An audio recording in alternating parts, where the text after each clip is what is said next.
Hello everyone, मैं कल्पना अपने channel में आप सभी का स्वागत करती हूँ। तो चलिए आज का चैप्टर देखते हैं, प्राकृतिक वनस्पति। यानी आज हमें देखना है कि जो मतलब वनस्पति होती हैं उनके बारे में हम लोग देखेंगे, पेड़ पौधों के बारे में देखेंगे, वनों के बारे में देखेंगे। तो आज ही आपका चैप्टर 5 और उसके बाद आपके 1-2 चैप्टर और हैं और जल्दी से चैप्टर आपके ख़त्म हो जाएंगे। तो चलिए चैप्टर को स्टार्ट करते हैं।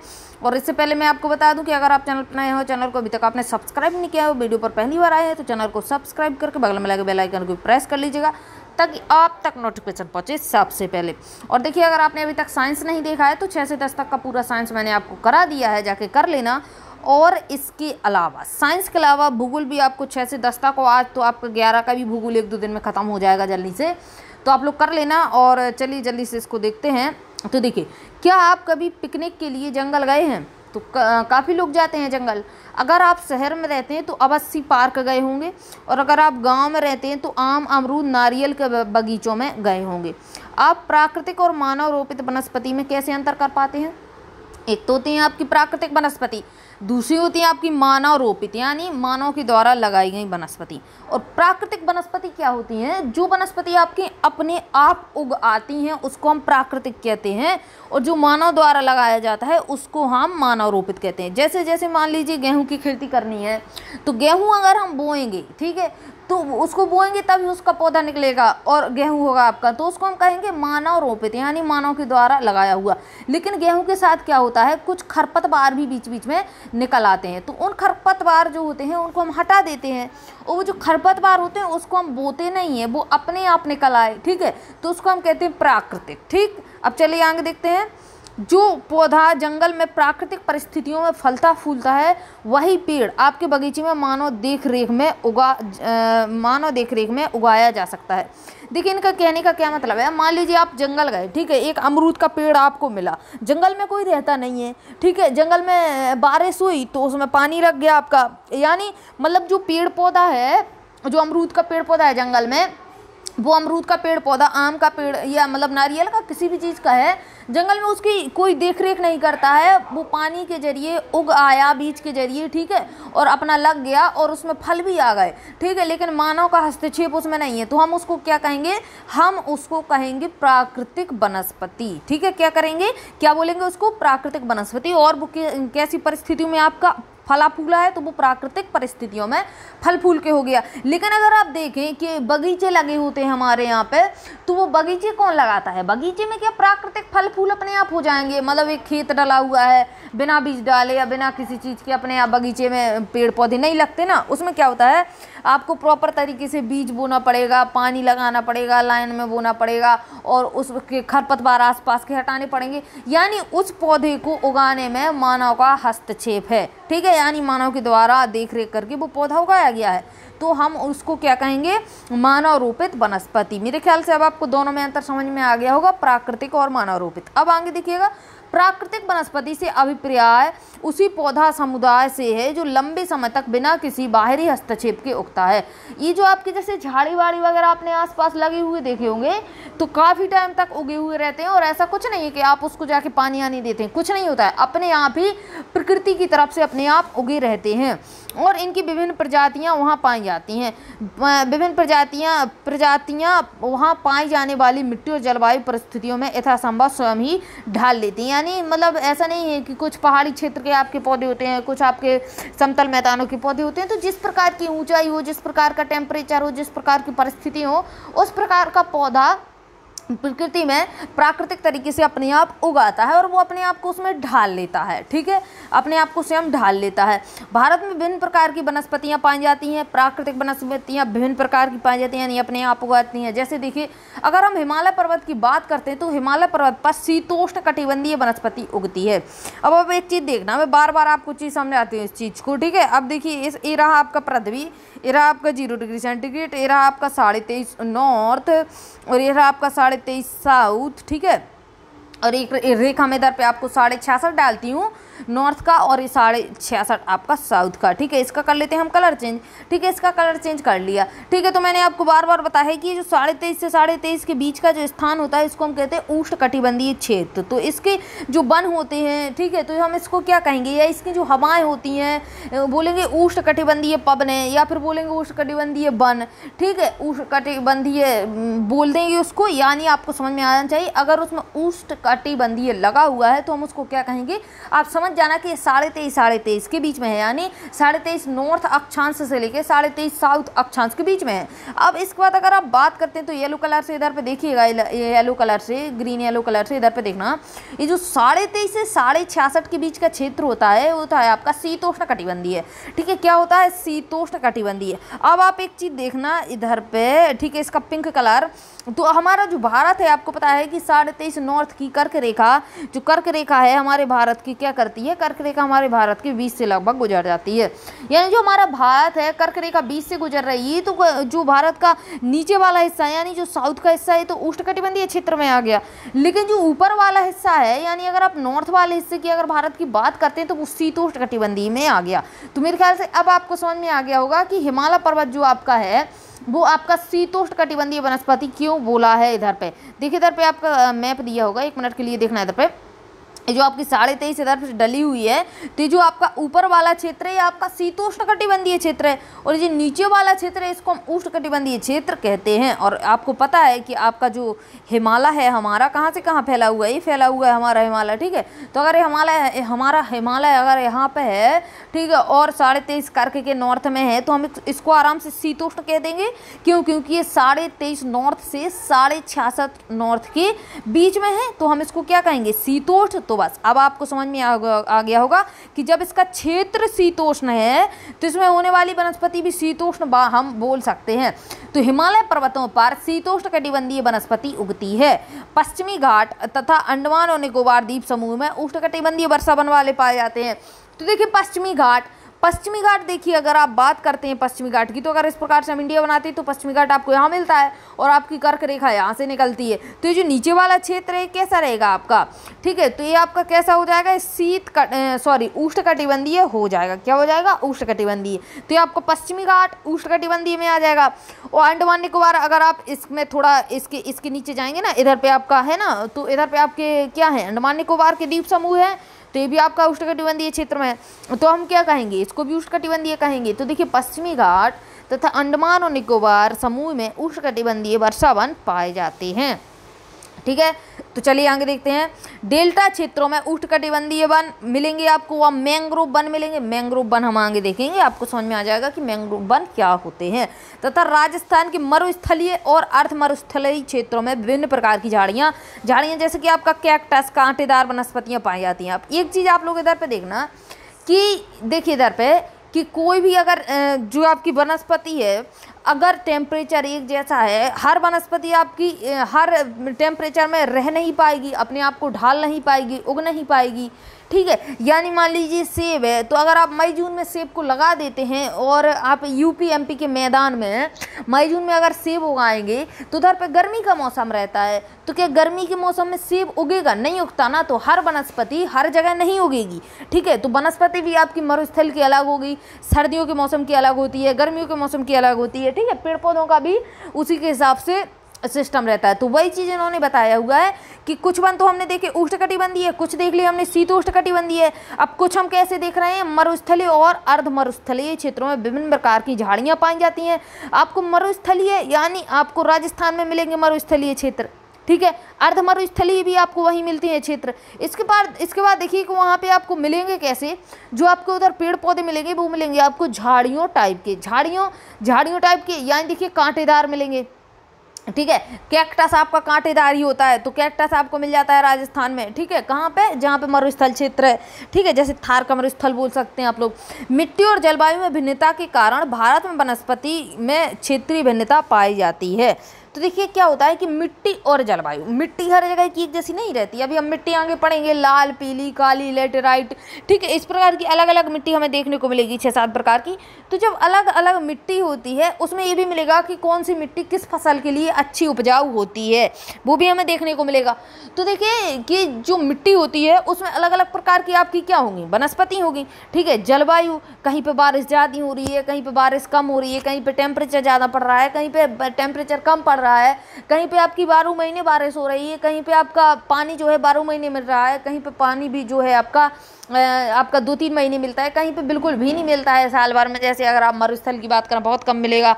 इसके बाद अगर आप बात करें कहीं कहीं पे मतलब 12 महीने सर्दी का मौसम रहता है, लद्दाख चले जाइए या फिर आप बोले तो पहाड़ी क्षेत्र अगर आप देख लें हिमालय का, तो वहाँ पे हमेशा ही आपकी क्या मिलेगी, अगर आप ग्लेशियर पे चले जाएंगे तो आपको बर्फ़ मिलेगी। यानी जहाँ का जैसा टेम्परेचर होगा, जहाँ की जैसी मिट्टी होगी, उसके हिसाब से क्या होगा, उसके हिसाब से आपको यहाँ की वनस्पतियाँ मिलेंगी। तो हर क्षेत्र में आपको हर प्रकार की वनस्पतियाँ, मतलब हर क्षेत्र में भिन्न वनस्पति मिलेगी। तो उसके बारे में हमें एक एक करके पढ़ना है।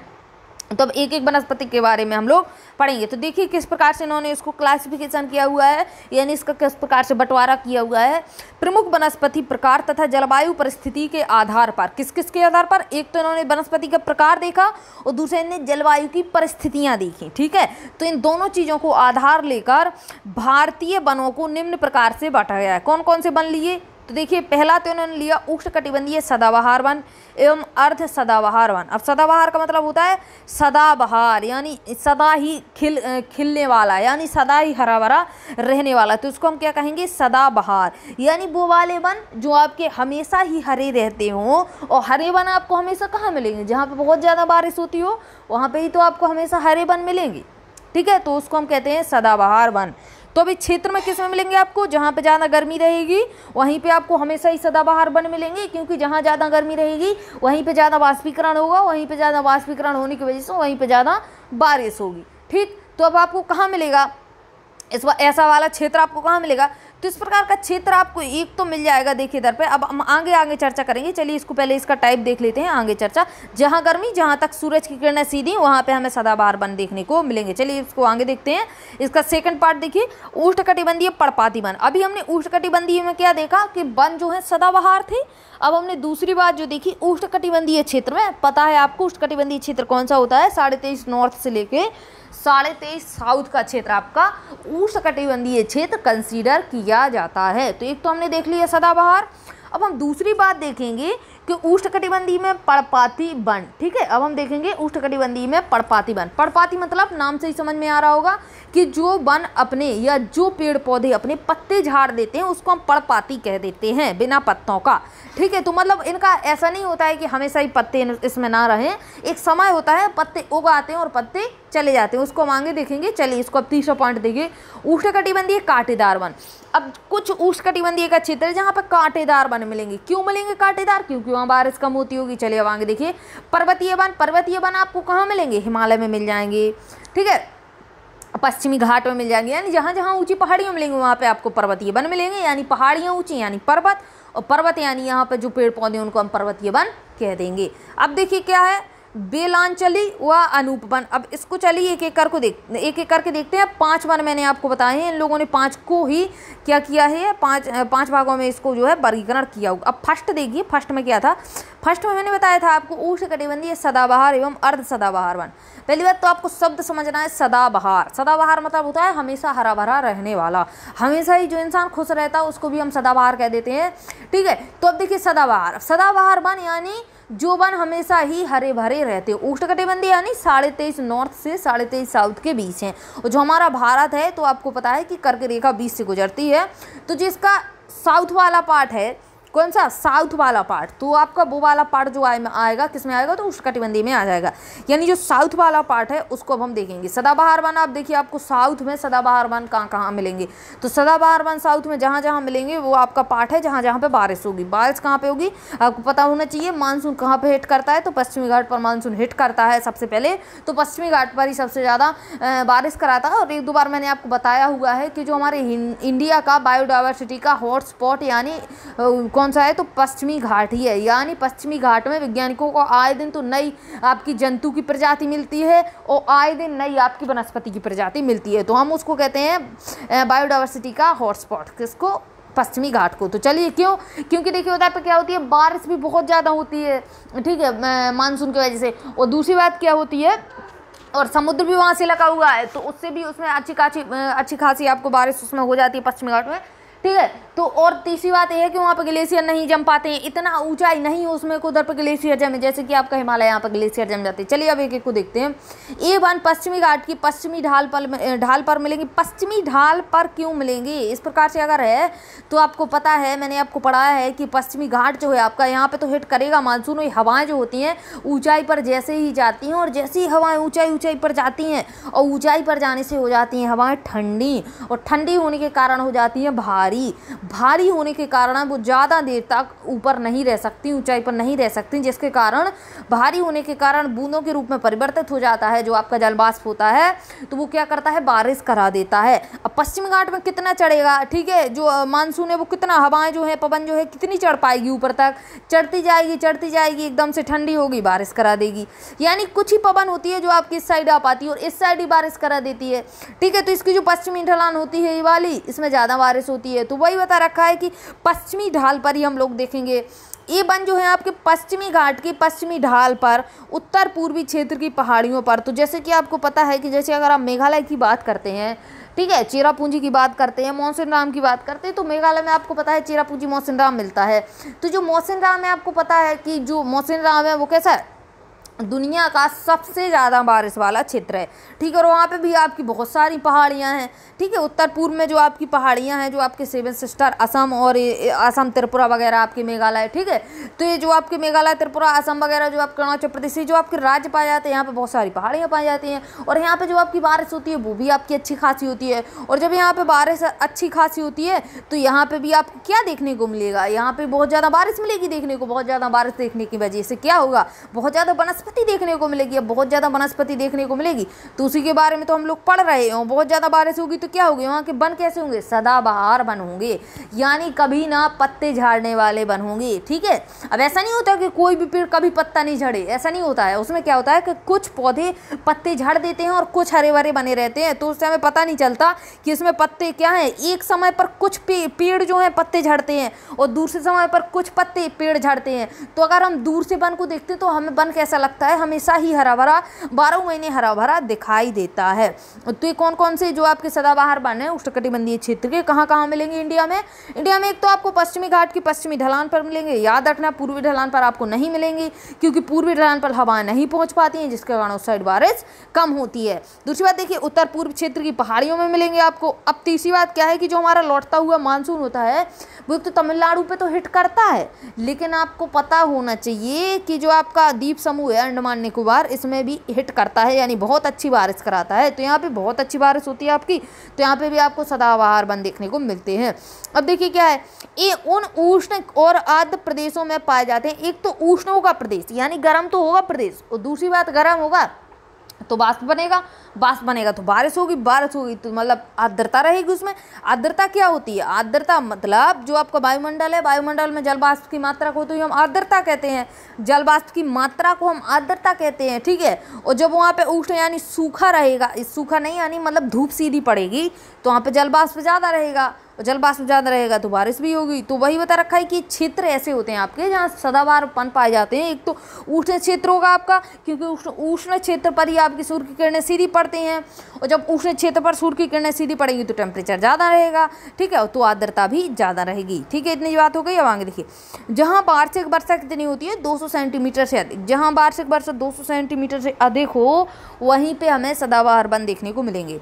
औसत वार्षिक तापमान कितना होना चाहिए, तो अगर हम वर्ष भर का औसत तापमान निकालें तो कितना मिलना चाहिए हमें, तो 22 डिग्री सेल्सियस। याद रखना वर्षा कितनी मिलनी चाहिए, 200 सेंटीमीटर से अधिक, और तापमान 22 डिग्री सेल्सियस से अधिक रहता है, ठीक है। उष्णकटिबंधीय वन कैसे होते हैं, सघन होते हैं। सघन क्यों होते हैं, बारिश होती है तो छोटे छोटे पौधे उगते रहते हैं, छोटे उगते हैं, बड़े उगते हैं, बहुत बड़े उगते हैं, ठीक है, बहुत बड़े बड़े पेड़ हो जाते हैं। तो इनमें क्या होता है, परतें होती हैं, छोटे पौधे, फिर उससे थोड़ा बड़े पौधे, फिर उससे थोड़ा बड़े पौधे तो एक तो घने होते हैं, अब देखिए छोटे पौधे, बड़े पौधे और बड़े पौधे और उससे बड़े पौधे। अब इस प्रकार के पौधे रहेंगे तो क्या होगा कि घने रहेंगे, ठीक है, बहुत ज़्यादा पौधे रहेंगे तो घने रहेंगे। और घने के साथ साथ क्या होगा कि इस प्रकार की परतें बन जाती हैं, छोटे बड़े, ठीक है, उससे बड़े, तो परतें बन जाती हैं। तो इन वनों में एक तो हमें सघनता मिलती है यानी घनापन मिलता है बहुत ज़्यादा, और दूसरा बात जो है परतें हमें मिलती हैं। जहाँ भूमि के नज़दीक झाड़ियाँ मिलेंगी, भूमि के अगर नज़दीक देखते हैं तो झाड़ियाँ कैसी होती है, झाड़ियाँ तो आपकी फैली हुई सी होती है ना, बड़े बड़े पौधे तो होते नहीं है या बहुत बड़े बड़े पेड़ हो जहाँ झाड़ियों के, ऐसा नहीं होता है,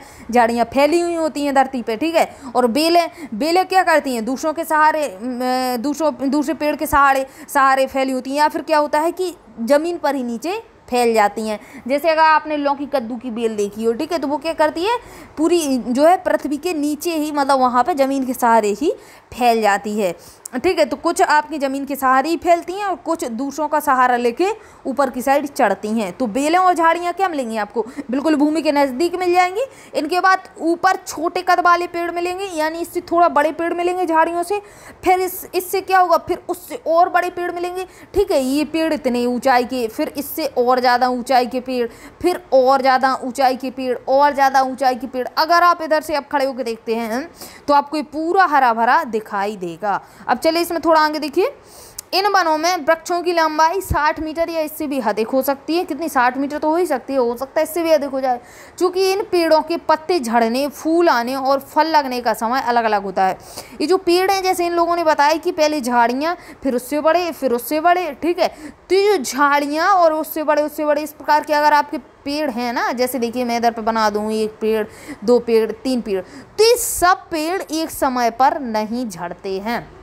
और जब एक समय पर नहीं झड़ेंगे तो आपको इसमें ये नहीं पता चलता है कि कौन से पेड़ों ने पत्ते झड़ दिए हैं, कौन से हरे हैं। आपको बस ये दिखाई देगा जंगल में कि पूरे पेड़ जो हैं हरे हैं, ठीक है। इसलिए इसको सदाबहार कहते हैं, ठीक है। इनका समय अलग अलग रहता है पत्ते झड़ने का, ठीक है, फूल लगने का, फल आने का, इसलिए वर्ष भर क्या होते हैं, हरे भरे दिखाई देते हैं। इसमें पाई जाने वाली मुख्य प्रजातियां कौन कौन सी, तो आपकी रोजवुड का बहुत बड़ा पेड़ होता है, महोगनी का बहुत बड़ा पेड़ होता है, एनी का बहुत बड़ा होता है और एबनी का। चार याद रखना एकदम आपको, रोजवुड, महोगनी, एनी, एबनी, ये चार आप याद रखेंगे ना तो एग्जाम में ऐसा पूछा जाता है कि जो रोजवुड आपका पौधा है या पेड़ है, ये किस प्रकार के वनों में पाया जाता है। तो आपका उष्णकटिबंधीय कौन से वन, सदाबहार वनों में पाया जाता है, पर्णपाती नहीं, सदाबहार। अब देखिए इस प्रकार के दिखाई देते हैं सदाबहार वन, एकदम हरे हरे दिखाई देते हैं, हरा नहीं दिख रहा है, ब्लैक दिख रहा है यहाँ। अब आगे देखिए ये आपके दिए हुए हैं, तो देखिए इधर पे हमने कौन सी देखी अभी, उष्णकटिबंधीय सदाबहार वन देखे ना। तो अगर आप देखें इस वाले भाग को जो कम ब्लैक है, ठीक है, जो कम ब्लैक है, तो यही तो इन्होंने बताया कि एक तो आपको पश्चिमी घाट पर मिलेगा, थोड़ा बहुत आपको डेल्टा क्षेत्र में आपकी महानदी गोदावरी कृष्णा कावेरी के डेल्टा क्षेत्र में मिलेगा, ठीक है। और ये आपका देखिए ये आपका क्या है, गंगा नदी और ब्रह्मपुत्र का डेल्टा, ठीक।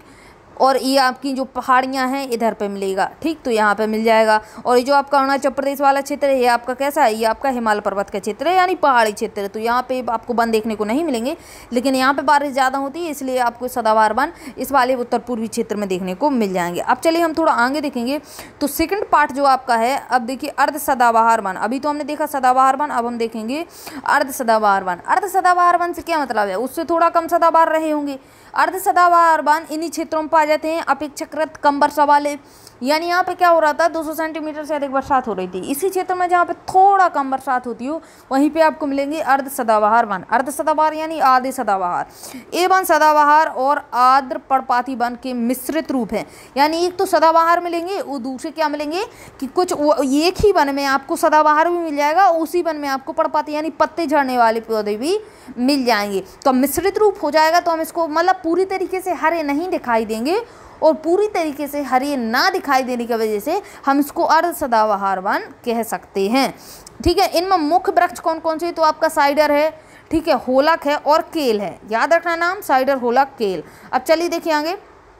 अंग्रेज भारत में वनों की आर्थिक महत्वता को समझते थे, क्योंकि देखिए लकड़ी जो है आपकी बहुत सारी चीज़ों में काम आती है। तो अंग्रेज इस चीज़ को समझ चुके थे कि भारत में जो वनों की आर्थिक महत्वता है, यानी वन से जो अर्थव्यवस्था यानी पैसा कमाया जा सकता है वन से, ठीक है, लकड़ी से या वन को काट के जो पैसा कमाया जा सकता है, उस चीज़ को अंग्रेज समझ चुके थे, और इसलिए उन्होंने इनका बड़े पैमाने पर दोहन किया, यानी अंग्रेजों ने बहुत बड़े पैमाने पर वनों को काट दिया। इससे वनों की संरचना भी बदलती चली गई। अब संरचना क्या है, बदलेगी। मान लीजिए कि इतने क्षेत्र में वन है, ठीक है, इतना हिस्सा काट दिया, फिर हिस्सा कैसा बनेगा आपका, फिर हिस्सा आपका कुछ इस प्रकार से, कुछ यानी इनकी जो संरचना है देखने में फिर आपको इस प्रकार की ना बन के कैसी दिखेगी, इतना हिस्सा कटने के बाद इस प्रकार की दिख जाएगी। तो संरचना तो बदलेगी जब हम वन को काटेंगे, क्योंकि जब वन को काट देंगे तो वहाँ पे वन हट जाएगा, और वन हट जाने की वजह से हमें वहाँ पे ज़मीन दिखाई देगी, तो उसका शेप तो अलग हो ही जाएगा। आगे देखिए, गढ़वाल और कुमाऊं में पाए जाने वाले ओक के स्थान पर चीड़ के पौधे उगाए गए। ठीक है, क्या किया गया कि कुमाऊं और गढ़वाल में क्या होता था कि ओक के पेड़ उगते थे, तो वहाँ पे क्या किया गया कि अब उधर पे चीड़ के पेड़ लगाए गए, चीड़ के पेड़ लगाए गए, यानी उगाए गए पेड़, यानी मानव हस्तक्षेप से, यानी मानव ने खुद उसको लगाया। अब इसको हम प्राकृतिक नहीं कहेंगे। आगे देखिए, जो चीड़ के पौधे थे जो रेल पटरी बिछाने के लिए आवश्यक थे, इसलिए चीड़ के पौधों को लगाया गया। अब आगे देखिए क्या है, चाय, कॉफ़ी और रबड़ के बागान लगाने के लिए भी वनों को साफ किया गया। वन थे, वनों को साफ कर दिया, क्या चाहिए, चाय चाहिए, कॉफ़ी चाहिए, रबड़ चाहिए, तो अब उन पेड़ों की जगह पे चाय, कॉफ़ी, रबड़ की खेती करना स्टार्ट कर दी, तो भी वन का काफ़ी दोहन हुआ।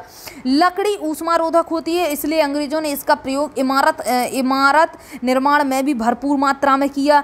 ठीक है, तो जो अगर इमारतें बनानी है तो लकड़ी की सुंदर सुंदर इमारतें बनवाई। ठीक है, अब देखिए आगे, इस तरह से संरक्षण को भूलकर वनों का व्यापारिक इस्तेमाल होने लगा। यानी अब अंग्रेजों ने जो किया, देखिए इधर पे क्या हुआ, सीधी सीधी ये बात बताई गई है कि अंग्रेजों ने, या हम लोग भी अगर हम बात करें तो क्या हुआ कि वनों को संरक्षण जो देना चाहिए, जो वनों की हमें देख रेख करना चाहिए, वो तो हम भूल चुके, लेकिन अब हमें क्या देखने लगा, अब हमें देखने लगा व्यापार। ठीक है, हमें आर्थिक स्थिति देखने लगी वनों की वजह से, तो हमने वनों का व्यापार करना शुरू किया, पेड़ पौधों की कटाई स्टार्ट करी। ठीक है, हरे पौधों को काट दिया। अब चलिए आगे देखिए, अब हमें देखना है उष्णकटिबंधीय पर्णपाती। तो देखिए उष्णकटिबंधीय पर्णपाती, अब हम देखते हैं भारतवर्ष में ये वन बहुलता में पाए जाते हैं, बहुलता यानी बहुत बड़े क्षेत्र में पाए जाते हैं आपके उष्णकटिबंधीय पर्णपाती वन। पर्णपाती यानी पत्ते झड़ने वाले वन भारत में सबसे ज़्यादा पाए जाते हैं। इन्हें मानसून वन भी कहा जाता है। इन्हें मानसून वन इसलिए कहा जाता है क्योंकि मानसून के हिसाब से अपनी पत्ती झड़ देते हैं। ये उन क्षेत्रों में पाए जाते हैं, कौन से में, जहाँ पे देखिए वार्षिक वर्षा जो होती है 70 से 200 सेंटीमीटर होती है। जो आपके सदाबहार थे वो 200 से ऊपर वाले क्षेत्र में होते थे, अब ये 70 से 200 सेंटीमीटर वर्षा वाले क्षेत्र में होते हैं। जल उपलब्धता के आधार पर इन वनों को आर्द्र और शुष्क पर्णपाती वनों में विभाजित किया हुआ है। उसको भी 2 पार्ट में डिवाइड कर दिया था, इसको भी कर दिया, किसके हिसाब से, जल उपलब्धता, यानी जल कितना मिल रहा है। ठीक है, जल ज़्यादा मिलेगा तो थोड़ी आर्द्रता रहेगी, जल कम मिलेगा तो थोड़ा शुष्कपन रहेगा, यानी सूखा टाइप का रहेगा हल्का सा। तो जल उपलब्धता के आधार पर क्या किया, वनों को 2 भागों में बांट दिया। कौन कौन से, एक तो बता दिया आर्द्र पर्णपाती वन, दूसरा बता दिया दूसरा बता दिया शुष्क पर्णपाती वन। ठीक है, अब चलिए इसको आगे देखिएगा, तो इसमें देखिए आप देख पा रहे हैं कि जो पर्णपाती वन है, देखिए ध्यान में एक चीज़ और, जो सदाबहार वन होते हैं ना आपके, सदाबहार वन में अगर सूर्य का प्रकाश ऊपर से पड़े तो इतना हरा भरा वन होता है कि अगर आप नीचे उसके हो ना, अगर जंगल के नीचे, तो उधर पे सूर्य का प्रकाश नहीं पहुंच पाता। ठीक है, सूर्य का प्रकाश सदाबहार वन में नीचे पृथ्वी तक बिल्कुल नहीं पहुंच पाता। क्यों, क्योंकि इतना हरा भरा क्षेत्र होता है कि पेड़ पौधे उसको ऊपर से नीचे आने ही नहीं देते। अब देखिए आर्द्र पर्णपाती वन की बात करिएगा, तो आर्द्र पर्णपाती वन उन क्षेत्रों में पाए जाते हैं जहाँ पे आपकी वार्षिक वर्षा 100 से 200 सेंटीमीटर होती है। आर्द्र यानी आर्द्रता, आर्द्रता यानी टेम्परेचर यानी बारिश। ठीक है, और बारिश यानी 100 से 200 सेंटीमीटर वाली बारिश। तो 100 से 200 सेंटीमीटर वाली बारिश जहाँ होती है उसको हम आर्द्र पर्णपाती वन कह देंगे। ये वन उत्तर पूर्वी राज्यों में पाए जाते हैं। उत्तर पूर्वी से आपको याद आ गया होगा कि कौन से राज्य, और हिमालय के गिरिपात पर पाए जाते हैं। पश्चिमी घाट के पूर्व ढलानों और उड़ीसा में उगते हैं। पश्चिमी घाट की पूर्व ढलानों, ये तो था हमारा इंडिया, ये रहा हमारा पश्चिमी घाट, इसकी इस वाली ढलानों पर ये वन पाए जाते हैं। क्यों, क्योंकि यहाँ पे बारिश कम होती है। ठीक है, उतनी ज़्यादा बारिश नहीं होती है जितनी कि आपकी क्या होता है कि पश्चिमी घाट पर हो जाए, पश्चिमी ढाल पर उतनी बारिश नहीं होती है। पश्चिमी ढाल पर जितनी ज़्यादा बारिश होती है उतनी ज़्यादा पूर्वी ढाल पर बारिश नहीं होती है, और उड़ीसा में ये वन पाए जाते हैं। ठीक है, तो अब देखिए वन नाम देख लीजिए पेड़ों पौधों के, एक तो होता है आपका सागवान, साल, शीशम। ठीक है, सागवान, साल, शीशम, इसके बाद शीशम के बाद और हैं आपके तो हुर्रा, महुआ, आंवला, सेलम। ठीक है, कुसुम, चंदन, तो इस प्रकार के आपके कुछ वन होते हैं। तो अब इसको 1 मिनट के लिए देखना आप लोग, मैप में अगर आप इसको देखते हैं तो यही वाला क्षेत्र सबसे ज़्यादा इंडिया में पाया जाता है। कौन सा, आपका था उष्णकटिबंधीय पर्णपाती वन, ये वाला क्षेत्र अगर आप इसको देखिएगा देखिए इधर से इसमें देखिए ये वाला क्षेत्र आपका पूरा ये वाला क्षेत्र, ठीक है, और इसको थोड़ा हम ऊपर देखेंगे ना, देखिए इधर पे ये वाला क्षेत्र आपका पूरा इतना बड़ा बड़ा क्षेत्र आपका ये पूरा क्षेत्र कैसा है, तो उष्णकटिबंधीय पर्णपाती वन का क्षेत्र है। तो चलिए अब इसको थोड़ा आगे देखिएगा। तो देखिए अब हम बात करेंगे शुष्क पर्णपाती वन। अभी हमने आर्द्र पर्णपाती वन देखे, अब हम देखेंगे शुष्क पर्णपाती वन। देश के उन विस्तृत भागों में मिलते हैं ये वन जो हैं, वहाँ मिलते हैं जहाँ से बारिश कितनी होती है, वहाँ पे 100 से 200 हो रही थी आपकी आर्द्र वाले में, अब यहाँ पे हो रही है शुष्क वाले में 70 से 100, ठीक है, यानी बारिश थोड़ी कम। आर्द्र क्षेत्रों की ओर ये वन आर्द्र पर्णपाती और शुष्क क्षेत्रों की ओर कांटेदार वनों में मिल जाते हैं। क्या होता है कि ये मिल जाते हैं, कहाँ पे मिलते हैं, तो आर्द्र क्षेत्रों की ओर ये वन कहाँ पे मिल जाते हैं, तो आर्द्र पर्णपाती में मिल जाते हैं। और अगर आप शुष्क क्षेत्रों की बात करें तो कहाँ पे मिल जाते हैं ये वन, कैसे मिल जाएंगी, तो कांटेदार वनों में मिल जाएंगी, क्योंकि शुष्क क्षेत्र में और धीरे धीरे आगे आप जाएंगे तो और शुष्क क्षेत्र आ जाएगा, और जैसे ही शुष्क क्षेत्र आएगा वहाँ पे कांटेदार वन उगने लगेंगे, ठीक है। ये वन प्रायद्वीप में अधिक वर्षा वाले भागों में जैसे जैसे कहाँ पे पाए जाते हैं, एक तो आपको उत्तर प्रदेश में, बिहार में, ठीक है, एमपी में भी थोड़ा बहुत पाए जाते हैं। तो ये बिहार, यूपी बिहार एमपी के कुछ भागों में पाए जाते हैं। तो यूपी बिहार में तो आपके लगभग पूरे मैदानों में पाए जाते हैं, लेकिन आपके एमपी में भी थोड़ी बहुत पाए जाते हैं। अधिक वर्षा वाले प्रायद्वीपीय पठार, और कहाँ पे, जहाँ पे अधिक वर्षा वाला प्रायद्वीपीय पठार है, ठीक है, और उत्तर भारत के मैदान में ये वन पार्क नुमा भूदृश्य बनाते हैं। कैसा बनाते हैं, एकदम ऐसा लगेगा जैसे पार्क हो। जैसे देखिए जहाँ सागवान और आपका अन्य पेड़ों के बीच हरी भरी घास लगाई जाती, क्या किया जाता कि किस प्रकार से आपका मैदान है, ठीक है, इस प्रकार से मान लीजिए क्या बना दिया, पार्क बना दिया। तो यहाँ पे साल सागवान जो भी आपका महुआ वगैरह लगा दिया, चंदन वगैरह जो भी पेड़ आपको लगाना लगा दिया। अब इसके अंदर क्या लगेगा, इसके अंदर घास आ गई, ठीक है, प्राकृतिक है, हमने लगाया नहीं है, प्राकृतिक है, इसके अंदर घास आ गई। तो अब हम इसको ऐसा लगेगा, हमें पार्क में क्या होता है, ऐसा ही होता, आसपास में क्या करते हैं, पेड़ पौधे लगा देते हैं, बीच में आपको खेलने कूदने के लिए, बैठने के लिए सीटें डाल देते हैं, कुर्सियां डाल देते हैं, ठीक है। तो इसी प्रकार से बन जाते हैं। तो इसको हम क्या कहते हैं, पार्क नुमा भूदृश्य कहते हैं। तो ये वन जो है पार्क नुमा भूदृश्य बना देते हैं। शुष्क ऋतु शुरू होती है, यानी सूखी ऋतु जैसे ही शुरू होती है, तो शुष्क ऋतु जैसे ही शुरू होते ही इन पौधों के क्या होते हैं, पत्ते अपने झाड़ देते हैं, ठीक है। पत्ते क्यों झाड़ते हैं, देखिए अगर ये पत्ते नहीं झड़ेंगे ना तो क्या होगा, उसमें क्या होगा, प्रकाश संश्लेषण, उसमें पत्तों का क्या होता है, पत्ते जो हैं, जो पौधा जड़ों के द्वारा पानी लेता है, पत्ते क्या करते हैं, उसको जल वाष्प में निकाल देते हैं, ठीक है, तो पानी लगता है। अब पानी शुष्क मौसम आ गया तो पानी थोड़ा कम होगा, इसलिए क्या करते हैं, पत्ते ही झाड़ देते हैं, कि पत्ते ही झाड़ दिए तो झंझट खत्म, ठीक है, यानी जो है जल वाष्प की भी झंझट खत्म। और घास के मैदान में नग्न पेड़ खड़े हो जाते हैं। अब क्या होता है कि उधर पे ओनली खाली पेड़ बचे होते हैं, पत्ते झड़ जाते हैं। इन वनों में पाए जाने वाले मुख्य पेड़ों में है तेंदू, पलाश, अमरतास, बेल, खैर, अक्सलबूड और आपका इत्यादि, ठीक है। तो इतने पौधे हैं, आप याद कर लेना इतने, ठीक है। आगे देखिए राजस्थान के पश्चिमी और दक्षिण भागों में कम वर्षा और अत्यधिक पशुचारण के कारण प्राकृतिक वनस्पति विरल हो गई है। अब देखिए अत्यधिक पशुचारण के कारण, यानी जो पशु होते हैं वो जैसे ही चरते हैं ना पौधों को, तो जो प्राकृतिक वनस्पति ये विरल हो गई है। चलिए आगे देखिएगा कहाँ कहाँ का बात बताया इन्होंने। एक तो राजस्थान के पश्चिम में, ठीक है, पश्चिम की बात करिए तो ये तो पूर्व हो गया, ये हो गया पश्चिम, तो राजस्थान के पश्चिम और दक्षिणी भागों में, ठीक है। चलिए अब आगे देखिए, आगे देखेंगे हम उष्णकटिबंधीय कांटेदार वन। तो उष्णकटिबंधीय अगर कांटेदार वन अगर आप देखते हैं तो देखिए उष्णकटिबंधीय कांटेदार वन कहाँ मिलेंगे, जहाँ पर बहुत कम बारिश होती हो। बहुत कम बारिश कहाँ होती है, तो अधिकतर आपकी बहुत कम बारिश, तो सबसे पहले तो आपका राजस्थान का नाम लिया जाता है। आगे देख लीजिए और भी नाम दिए हुए हैं कुछ। तो उष्णकटिबंधीय कांटेदार वन उन भागों में पाए जाते हैं जहाँ वर्षा जो है 50 सेंटीमीटर से कम होती है, बहुत कम बारिश, ठीक है। इन वनों में कई प्रकार के घास और झाड़ियाँ मिलते हैं, लेकिन जो ये घास या झाड़ियाँ जो मिलते हैं होते कांटेदार हैं, यानी बहुत बड़ा बड़ा हरा पत्ता नहीं मिलेगा आपको इसमें आपका दक्षिण पश्चिम पंजाब आ जाएगा, हरियाणा का मैदान आ जाएगा, राजस्थान का मैदान आएगा, गुजरात का आ जाएगा, एमपी का आ जाएगा, कुछ यूपी का मैदान आ जाएगा। इन वनों में पौधे लगभग पूरे पत्र, जो इन वनों में जो पौधे होते हैं लगभग कैसे होते हैं, वर्ष भर पड़ रहित रहते हैं, यानी पौधे होते नहीं हैं और झाड़ियाँ जैसे लगते हैं। हमें लगेगा कि ये झाड़ियाँ हैं, लेकिन वो वास्तविकता में पौधे होते हैं। क्यों, क्योंकि हमें उसमें जो है पत्ते नहीं दिखाई देते हैं, वास्तविकता में उसमें पत्ते होते ही नहीं हैं, ठीक है। जैसे देखिए बबूल का पेड़ खैर बेर, ठीक है, खजूर, नीम, खेजड़ी, पलाश। तो इस प्रकार के आपके कुछ पौधे होते हैं, याद रखना। बबूल, खैर बेर, बबूल, खैर बेर, खजूर, नीम, खेजड़ी, पलाश, ठीक है। इन वृक्षों के नीचे लगभग 2 मीटर लंबी गुच्छ घास लगी होती है। तो अगर नीचे की आप बात करेंगे पेड़ पौधों के, यानी पूरे जमीन के नीचे की बात करेंगे तो वहाँ पे घास लगी रहती है। अब चले जाएंगे, देखिए अभी हो गया आपके कटिबंधी इस प्रकार से, यानी कांटेदार, यानी झाड़ियाँ आपको कांटेदार लगेंगी तो आपको समझ में आ जाएगा। हम बात करेंगे पर्वतीय वन की, तो पर्वतीय वन की बात करने की जरूरत नहीं है, आपको साफ साफ पता है पर्वतीय वन मिलेंगे हमें पर्वत में, ठीक है। पर्वत आपको कहाँ मिलेगा, तो सबसे पहले तो पर्वत का नाम आते ही इंडिया का आता है हिमालय पर्वत का नाम। तो पर्वतीय वन, पर्वतीय क्षेत्रों में ऊंचाई के साथ क्या होता है, टेम्परेचर घटने के साथ साथ प्राकृतिक वनस्पतियों में भी बदलाव आता है।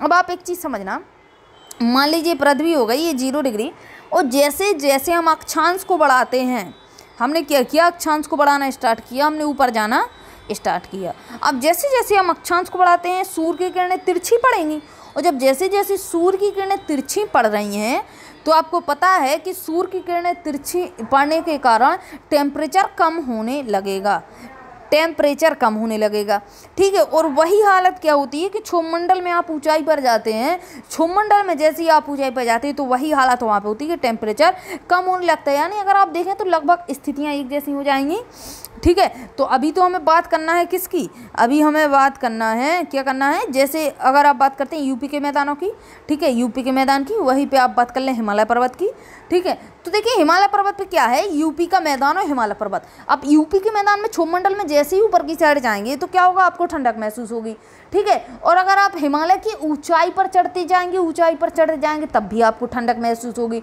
और अब अगर आप बात इसको भी छोड़ देते हैं, अगर आप क्या करते हैं अक्षांश में ऊपर की ओर जाते हैं, यानी हाई अक्षांश पर जाते हैं, तब भी आपको क्या होगा, ठंडक महसूस होगी। यानी लगभग लगभग हमें क्या करना है, टेम्परेचर हमें सेम पड़ रहा है, तो वनस्पति में अंतर आएगा।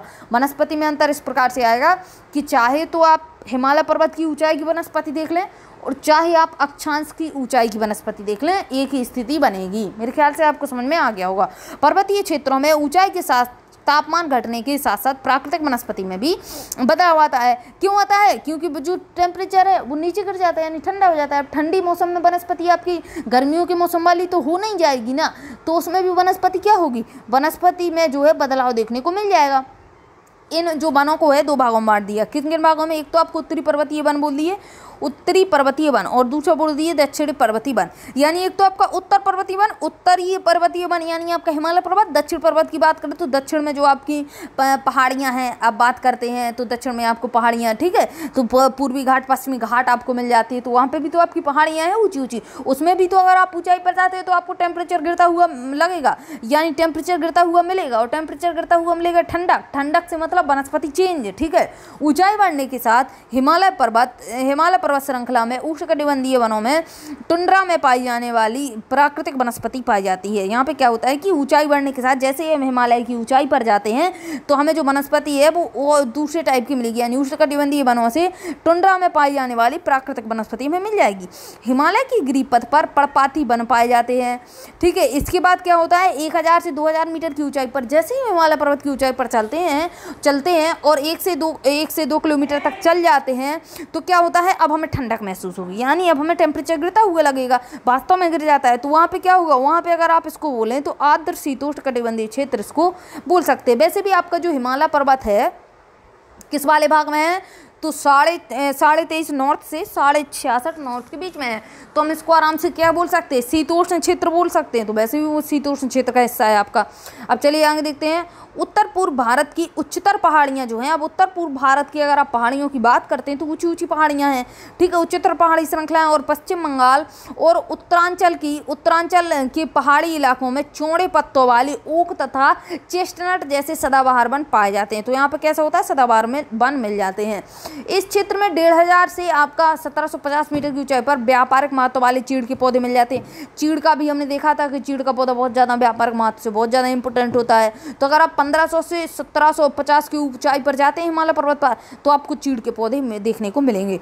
हिमालय के पश्चिम भाग में क्या है, जैसे कि आप देखते हैं, एक तो आपका पूरब होता है और दूसरा आपका पश्चिम होता है। तो हिमालय के इस वाले क्षेत्र की बात करेंगे अगर आप तो कर लीजिए। हिमालय के पश्चिम भाग में बहुमूल्य वृक्ष प्रजाति देवदार के वन पाए जाते हैं। तो वहाँ पर क्या होता है, देवदार के वन मिलेंगे आपको, ठीक है। देवदार की लकड़ी बहुत मजबूत होती है। अब मजबूत लकड़ी है तो लोगों को लगेगा इसको काम में लिया जाए, और निर्माण कार्य में प्रयुक्त होती है। मजबूत है लकड़ी तो उसको हर काम में प्रयुक्त किया जाएगा, कुछ साजो सामान बनाना हो तो उससे बनाया जाएगा। इसी तरह चिनार और बालन की लकड़ी होती है जो कि आपकी कश्मीर में पाई जाती है। फिर उसको क्या किया जाता है, चिनार और बालन की लकड़ी या चीड़ की लकड़ी को तोड़कर कश्मीर में हस्तशिल्प के लिए इस्तेमाल किया जाता है। यानी हाथ से उसमें बहुत अच्छे जो है कलाएँ बनाई जाती हैं, बहुत सुंदर सुंदर, यानी जो भी चीज़ें हैं बनाई जाती हैं तो उसके लिए उस चीज़ का उपयोग किया जाता है, चिनार बालन चीड़ की लकड़ियों का। क्यों? क्योंकि मजबूत होते हैं। पश्चिमी हिमालय में प्रचुर मात्रा में पाए जाते हैं। पश्चिमी हिमालय में आपको काफ़ी मात्रा में पाए जाएंगे। बल्यू पाइन और स्प्रूस जो है आपके 2225 से लेकर 3000 मीटर की ऊंचाई पर मिलेंगे वृक्ष। इस ऊंचाई पर कई स्थानों पर शीतोष्णकटिबंधीय घास भी उगती है। तो देखिए ऐसा तो है नहीं कि बड़े बड़े पेड़ पौधे मिल गए, आपको घास भी मिलेगी, ठीक है, छोटी छोटी बेलें भी मिलेंगी। तो कुछ पौधे आपको कैसे मिल जाते हैं, घास के पौधे मिल जाते हैं। जैसे कि बात करिए इससे अधिक ऊंचाई पर अगर आप जाते हैं तो एल्पाइन के वृक्ष मिलेंगे आपको, चारागाह मिलेंगे, ठीक है। और 3000 से 4000 की और ऊंचाई पर जाते हैं तो क्या मिलेगा आपको, 3000 से 4000 की ऊंचाई पर कहाँ जा रहे हैं हम लोग, अभी हम लोग हिमालय की ऊंचाई पर चढ़ रहे हैं, ठीक है। तो देखिए 3000 से 4000 पे आपको क्या मिलेगा, एक तो आपको सिल्वर फर नाम का वृक्ष मिलेगा, जूनिपर का मिलेगा, पाइन का मिलेगा, बर्च का मिलेगा, और एक आपके इंपोर्टेंट रोडोडेंड्रॉन का मिलेगा। रोडोडेंड्रॉन आपका पूछा गया है, ठीक है, हिमालय पर्वत पर मिलता है, याद रखना। आगे देखते हैं इसको। ऋतु प्रवास, देखिए ऋतु प्रवास करने वाले समुदाय जैसे कि आपका गुर्जर, ठीक है, बरकबाल, ठीक है, गड्ढी, भुटिया, इन चरगाहों का पशुचारण के लिए भरपूर प्रयोग किया जाता है। ऋतु प्रवास यानी जो आपकी जनजातियाँ होती हैं, जनजातियों के नाम लिखे हुए हैं, ठीक है, गुज्जर और आपका बरकबाल, गड्ढी, भुटिया, चारागाह, ये लोग मतलब ये चारागाह करवाते हैं। यानी ये लोग क्या करते हैं, आपको पता है, जैसे ये लोग करते हैं झूम खेती का मतलब ये ऋतु प्रवास, यानी इन्हें जहाँ जो ऋतु में जहाँ पे अच्छा लगे मौसम वहाँ पे बने रहते हैं, ठीक है। जैसे हिमालय की पर्वत की बात करेंगे तो बहुत ज़्यादा जब नवंबर दिसंबर की या जनवरी फरवरी की सर्दी पड़ती है तो वहाँ पे बर्फ जमी रहती है, तो वहाँ से लोग आ जाते हैं और कहीं रहने लगते हैं जहाँ पे इनको मौसम सही लगे वहाँ पे रहने लगते हैं। फिर जब वहाँ का मौसम सही हो जाता है फिर वहाँ पे चले जाते हैं। तो इनके पास होती हैं मवेशियाँ यानी इनके पास आपके क्या होती हैं, गाय, भैंस, बकरी, भेड़, इस प्रकार के जानवर होते हैं। तो जब इस प्रकार के जानवर होंगे तो उनको चरने के लिए मैदान चाहिए, ठीक है। तो जो वहाँ पे घास होती है उसी को क्या करते हैं, ये लोग जानवरों को चराते हैं और वहीं पे खेती भी करते हैं, ठीक है। और शुष्क उत्तरी ढालों की तुलना में अधिक वर्षा वाले हिमालय के दक्षिणी ढलान पर अधिक वनस्पति पाई जाती है। तो नॉर्मल बात है ना कि जहाँ पे बारिश ज़्यादा होगी वहीं पे वनस्पति ज़्यादा होंगी। अधिक ऊंचाई वाले भागों में टुंड्रा वनस्पति हैं। टुंड्रा वनस्पति आपकी होती है मांस, ठीक है, लाइकिन के पौधे होते हैं। चलिए आगे देखिएगा। दक्षिणी पर्वतीय वन मुख्यतः जो है आपके दक्षिण की अगर आप बात करते हैं प्रायद्वीप भारत की, तो देखिएगा प्रायद्वीप भारत की अगर आप बात करते हैं तो प्रायद्वीप में 3 भागों में बांट दिया। एक तो पश्चिमी घाट पे आपको ज़्यादा वन मिलेंगे। क्यों मिलेंगे, क्योंकि पश्चिमी घाट पर जो है आपके पश्चिमी घाट पर बारिश होती है और आपकी विंध्य सतपुड़ा की पहाड़ियाँ हैं तो विंध्य को ही विंध्यांचल कहते हैं। तो विंध्याचल आपको मिलेगा एमपी में, ठीक है, आपको पता भी है एमपी में सबसे ज़्यादा वन पाए जाते हैं। इसके बाद अगर आप नीलगिरी की पहाड़ियों को देखें तो नीलगिरी की पहाड़ियों में आपको ज़्यादा पेड़ पौधे मिलेंगे। क्यों? क्योंकि पहाड़ियाँ हैं, बारिश होती है, पहाड़ियाँ हैं और पहाड़ियाँ हैं तो अभी हम पर्वतीय वन ही तो पढ़ रहे हैं तो यहाँ पर आपको मिलेंगे वन। आगे देखिए, चूँकि ये पहाड़ियाँ कैसी हैं, ये जो श्रृंखलाएँ बताई रखी हैं इन्होंने, कौन कौन सी, पश्चिमी घाट बता दिया, सिंध विंध्य सतपुड़ा बता दिया या नीलगिरी बता दी। तो ये जो पहाड़ियाँ बताई ये किस क्षेत्र में है, ये क्षेत्र में है उष्णकटिबंधीय के क्षेत्र में, और इनकी समुद्र तल से ऊंचाई लगभग, और ये मेन चीज़ ये है कि ये समुद्र तल से आसपास ही है। जैसे अगर पश्चिमी घाट की बात करें तो समुद्र तल के पास ही है आपका। तो इनकी ऊंचाई जो है 1500 मीटर के आसपास है, ज़्यादा ऊँची नहीं है। अगर आप हिमालय की बात करें तो हिमालय तो आपका सबसे ऊँचा पर्वत है, ठीक है, दुनिया का सबसे ऊँचा पर्वत है, ठीक है, इतनी तो नहीं है इनकी ऊँचाई।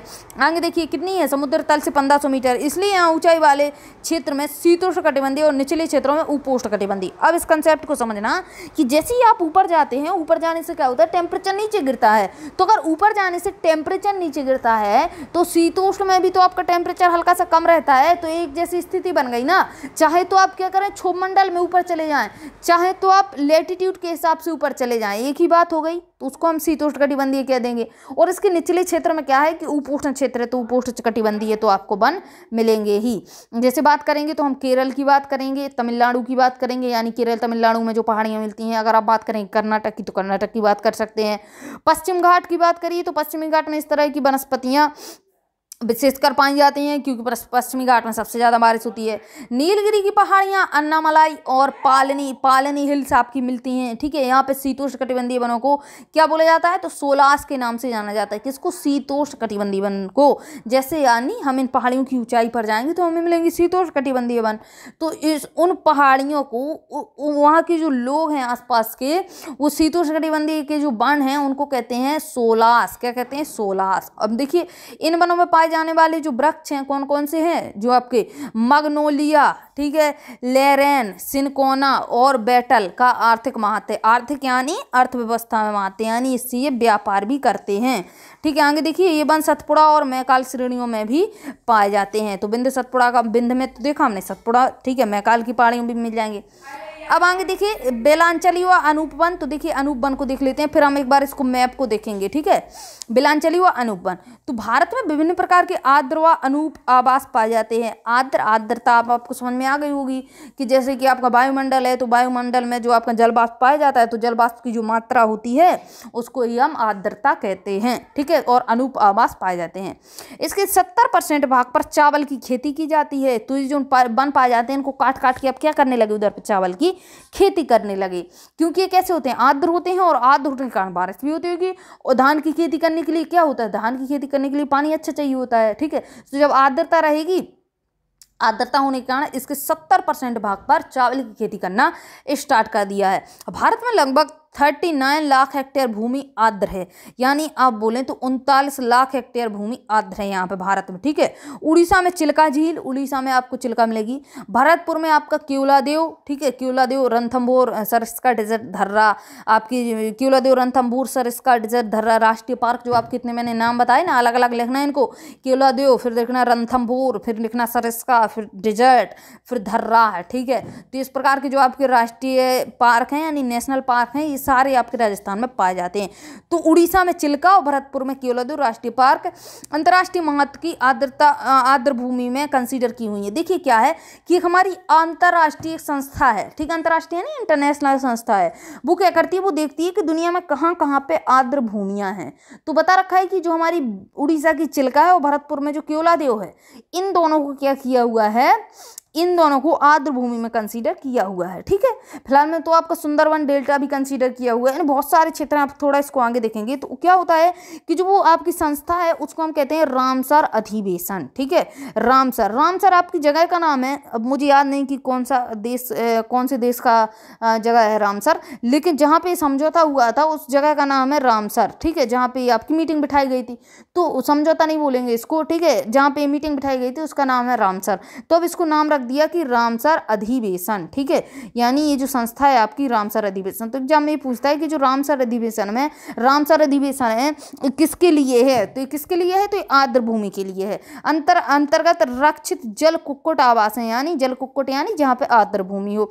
अंतर्राष्ट्रीय अधिवेशन संयुक्त राष्ट्र के सदस्य देशों के बीच एक समझौता है। संयुक्त राष्ट्र यानी आपका यूनाइटेड नेशन की भी समझौता है।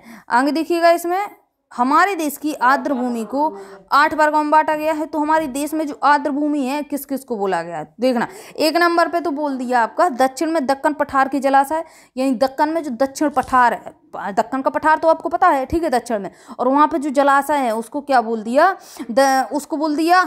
उसको आर्द्र भूमि। और दक्षिण पश्चिमी तटीय क्षेत्र की लेगून व आर्द्र भूमियाँ। तो देखिए जो है दक्षिण पश्चिमी तटीय क्षेत्र, अब तट का क्षेत्र है तो क्या होगा, आर्द्र भूमि नहीं होगी क्या, यानी दलदली भूमि नहीं होगी क्या, बिल्कुल होगी, दलदली भूमि होगी। क्यों होगी, क्योंकि वो क्या है, पश्चिमी तट है, पश्चिमी तट नहीं, तटीय क्षेत्र। तटीय क्षेत्र का क्या मतलब होता है, तटीय क्षेत्र का मतलब होता है है कि समुद्र से लगा हुआ किनारा। अब जब समुद्र से लगा हुआ है तो क्या होगा, दलदला क्षेत्र होगा, दलदला क्षेत्र होगा तो वो रामसर में चला जाएगा। सेकंड नंबर देखिए, राजस्थान गुजरात और कच्छ की, जो राजस्थान गुजरात कच्छ की क्या है, खारे पानी वाली भूमि है, उसको भी रामसर मतलब उसको भी हमने क्या बोल रखा है कि ये दलदली भाग है, हमारे भारत का दलदला भाग है, यानी जो है वहाँ की भूमि कैसी है, दलदली। तीसरी देखिए, गुजरात राजस्थान से पूर्व जो है आपका केवलादेव राष्ट्रीय उद्यान, ये हमने देख लिया। मध्य प्रदेश की ताजा जल वाली झीलें और जलाशय, भारत के पूर्वी तट पर डेल्टाई आर्द्र भूमि। अब देखिए डेल्टा में तो आर्द्र भूमि रहेगी ना, डेल्टा क्षेत्र में तो दलदली आपको जगह मिलेगी। तो वही चीज़ है, लगून आपकी चिल्का झील क्या है, लगून झील है, याद रखना है लगून झील।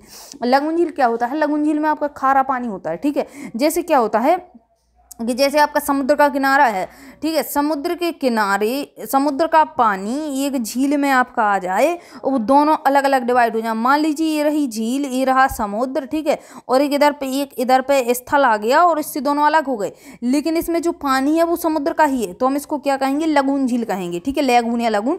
तो चिल्का झील आपकी इसी प्रकार की झील है। 5 नंबर देखिए, गंगा के मैदान में ताजे जल वाले कच्छ क्षेत्र, ठीक है, और ब्रह्मपुत्र घाटी में बाढ़ के मैदान। अब बाढ़ के मैदान तो दलदली रहेंगे ना, उत्तर पूर्वी भारत और हिमालय गिरिपात के कच्छ एवं अनुबन।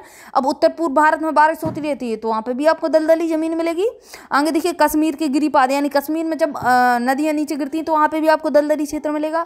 कश्मीर और लद्दाख की पर्वतीय झीलें, तो जो कश्मीर और लद्दाख में बहुत सारी झीलें हैं, क्यों हैं, क्योंकि जो आपकी सिंधु नदी है उसकी सहायक नदियाँ बहुत सारी हैं, और सहायक नदियाँ हैं तो नदियों के किनारे दलदली जमीन मिलेगी, झीलें मिलेंगी, सब मिलता है, ठीक है। तो लद्दाख की पर्वतीय झीलें और नदियाँ, तो पर्वत पे ही झीलें बनी हुई हैं। अंडमान और निकोबार द्वीप समूह के द्वीप, चापों के मैंग्रोव वन और दूसरे आर्द्र क्षेत्र, ठीक है। अब देखिए, मैंग्रोव, लवण, कच्छ, मैंग्रोव वन कच्छ, ज्वारीय, सकरी खाड़ी, पंक मैदानों और ज्वार नदमुख के तटीय क्षेत्रों पर उगते हैं।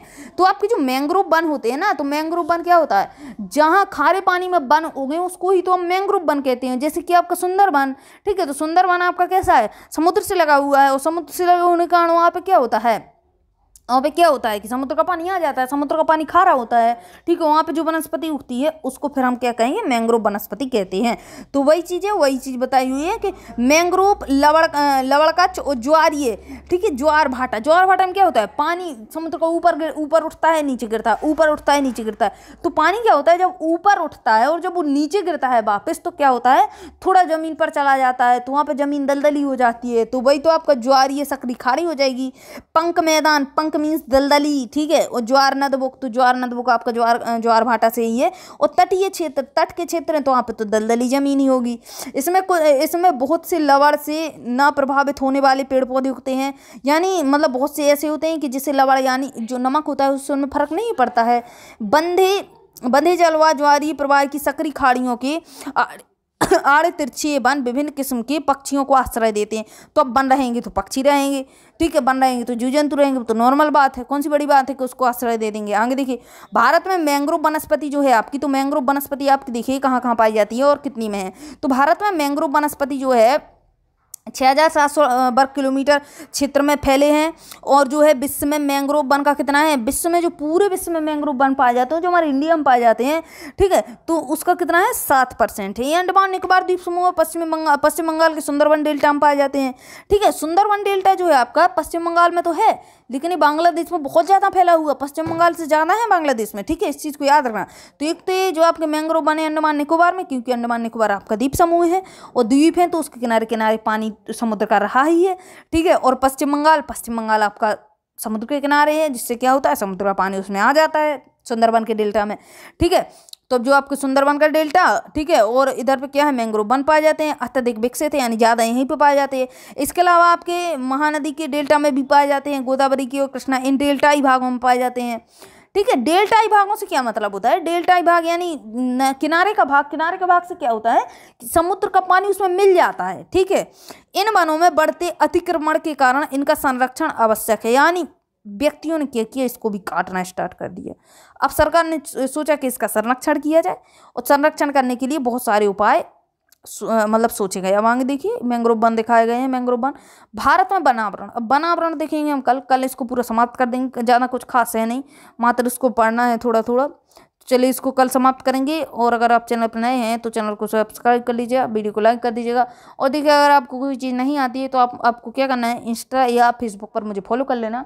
तो वहाँ पे क्या है कि आप मुझे डायरेक्ट मैसेज कर सकते हैं इंस्टाग्राम या फेसबुक पर। और जो है इनका दोनों का लिंक आपको डिस्क्रिप्शन में मिलेगा, डिस्क्रिप्शन ओपन करेंगे तो आपको डायरेक्ट लिंक मिल जाएगा, आपको सर्च करने की ज़रूरत नहीं है। तो मिलेंगे कल इसी टॉपिक के साथ, भारत में वनावरण के साथ। तब तक के लिए जय हिंद, जय भारत।